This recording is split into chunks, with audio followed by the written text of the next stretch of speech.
అందరికీ నమస్కారం. మీరు చూస్తున్నారు తెలుగు రైతన్న యూట్యూబ్ ఛానల్. నేను మీ చిట్టుబాబు.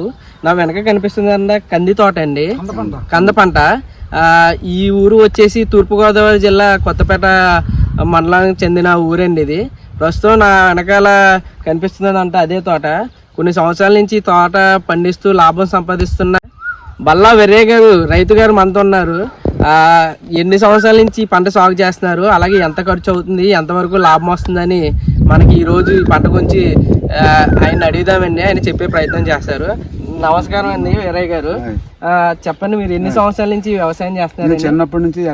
చిన్నప్పటి నుంచి మీ తాతల కాలం నుంచి వ్యవసాయం చేస్తున్నారు.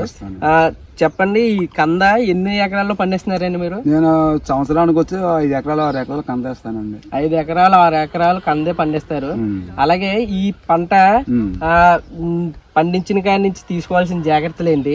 అలాగే ఈ పంటని కంది పంట అంటారు, అది దుంప కదండి, కంద పంట. కంద పంటని మీరు కంద ఎక్కడి నుంచి అయినా సీడ్ రూపంలో అంటే విత్తనం రూపంలో తెస్తారా, లేకపోతే డైరెక్ట్ దుంపనే తెచ్చి ఇక్కడ సాగు చేస్తారా? ఇక్కడ తవ్వుకుని మన విత్తనం తీసుకుంటామండి. ఇక్కడ విత్తనం సరిపోయిన దాకా ఉండి మన ఉన్నది బయటకి అమ్మేస్తాం. ఇక్కడ అంటే ఏమంటున్నారంటే మనం తెచ్చినంత మనం తెచ్చుకుంటాం, అలాగే దాన్ని పండించిన తర్వాత మనకు అవసరమైంది మనం తీసుకుంటాం, నెక్స్ట్ పంటకి మనం తీసుకుంటాం, కనమాదంతా మళ్ళీ మార్కెట్లో అమ్మేస్తాం అని చెప్తున్నారు. చెప్పండి, ఒక ఎకరానికి ఎంత వరకు దుంప మీరు దీంట్లో పాతి పెడతారండి? ఎకరానికి 30 పుట్టేస్తాను నేనండి. 30 పుట్లు అంటే ఒక పుట్టుకి 250 దుంపలు ఉంటాయని చెప్పారు. అలాగే ఒక ఎకరానికి ఎన్ని పిట్లు అండి? 30 పిట్లు అండి. 30 పుట్టేస్తానండి. 30 పుట్లు. 90 పుట్టు కానీ 80 పుట్టు కానీ తక్కువ అవుతుంది. అంటే ఇప్పుడు మనం 30 పుట్టు పెట్టామంటే ఒక పుట్టుకు వచ్చేసి 8 రేట్లు, అంటే ఒక పుట్టు వచ్చేసి 250 కేజీలు.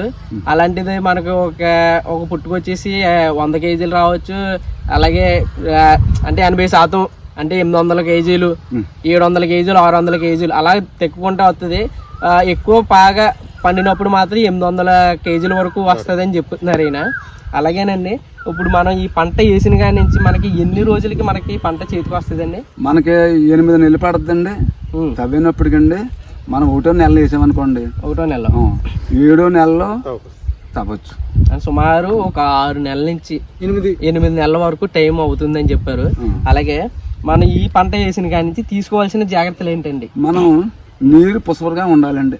నీరు మనకి ఎప్పుడు అందుబాటులో ఉండాలండి.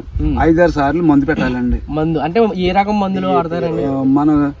మనకు మనకి 20 కానివ్వండి, పటాస్ కానివ్వండి, మనకి ఏదైతే బలమైన వస్తువులు దానికి 5-6 సార్లు పెట్టాలండి. 5-6 సార్లు అయినా దీనికి మనం నీరు పుసరుగా ఉండాలండి.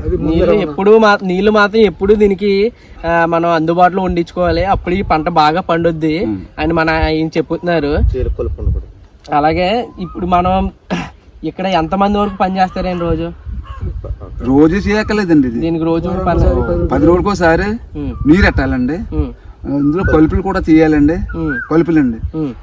నీరు ఎప్పుడు పుసరుగా ఉండాలండి.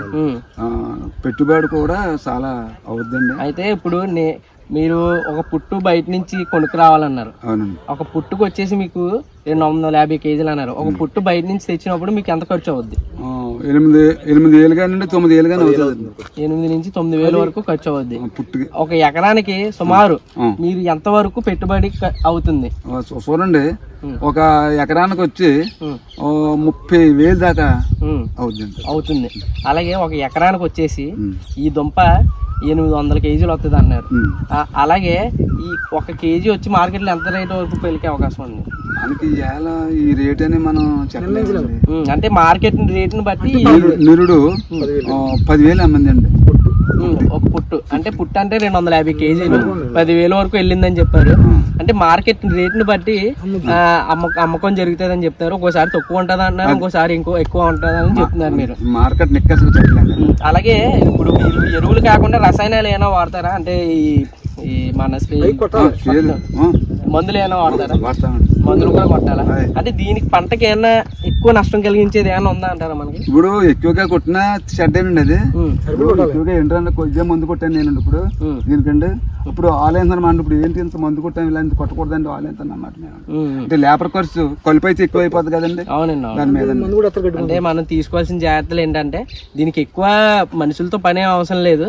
కాకపోతే మనం తగినంత వీలైనంత వరకు ఎక్కువ నీరు ఉంచుకుంటే మాత్రం చాలని మన రైతు చెప్తున్నారు.